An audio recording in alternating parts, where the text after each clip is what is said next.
மான பெற்று இருக்காளே. அது சரி, உன் குழந்தைக்கு என்ன பேர் வச்சிருக்க? சரியான மண்டு. அதுக்காக தானே நாம வந்திருக்கோம். குழந்தைக்கு என்ன பேர் வைக்கிறதுன்னு அவளும் அவ ஹஸ்பண்டும் தீர்மானிச்சிருப்பாங்க இல்ல? சரி, உன் ஹஸ்பண்ட் எங்க? உள்ள இருக்காரு. ஒரு நிமிஷம் கூட்டிட்டு வரேன். ஓம் சனாதனாய நமஹ. ஓம் சர்வேஸ்வராய நமஹ. ஏங்க ஓம் நிர்குணாய நமஹ. ஓம் நித்யாய நமஹ. ஓம் நித்யத்ருப்தாய நமஹ. என்னங்க என்ன கமலா, வெளிய பெரிய பெரிய கெஸ்ட் எல்லாம் வெயிட் பண்ணிட்டு இருக்காங்க. நீங்க என்னடா மூக்க பிடிச்சிட்டு முனிவர் மாதிரி பூஜை பண்றீங்க? கமலா, நான் நம்ம குழந்தை நல்லா இருக்கணுங்கிறதுக்காக பூஜை பண்ணிட்டு இருக்கேன்.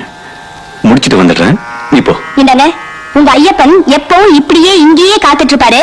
வந்திருக்கவங்க காத்திருக்க மாட்டாங்க, பொறுத்து போயிடுவாங்க. வாங்க.